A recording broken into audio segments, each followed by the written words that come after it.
En ce lundi matin, les conditions n'étaient plus remplies pour que je puisse exercer ces fonctions de Premier ministre et permettre au gouvernement d'aller devant l'Assemblée nationale demain.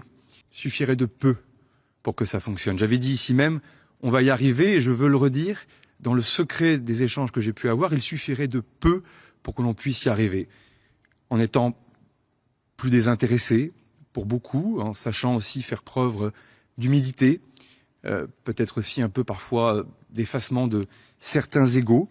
Et je me suis employé, en tout cas je l'espère, à le faire. Les partis politiques continuent d'adopter une posture comme s'ils avaient tous la majorité absolue à l'Assemblée nationale. Et au fond, je me suis retrouvé dans une situation dans laquelle j'étais prêt à des compromis, mais chaque parti politique veut que l'autre parti politique adopte l'intégralité de son programme. C'est vrai des formations parfois du socle commun, c'est vrai aussi des oppositions. Il y a beaucoup de lignes rouges dans la bouche de beaucoup, en tout cas de certains, pas de tous, pas de tous. Il y a rarement des lignes vertes. Or, le principe même de bâtir un compromis entre les formations politiques, c'est d'être capable justement de conjuguer des lignes vertes et de tenir compte d'un certain nombre de lignes rouges.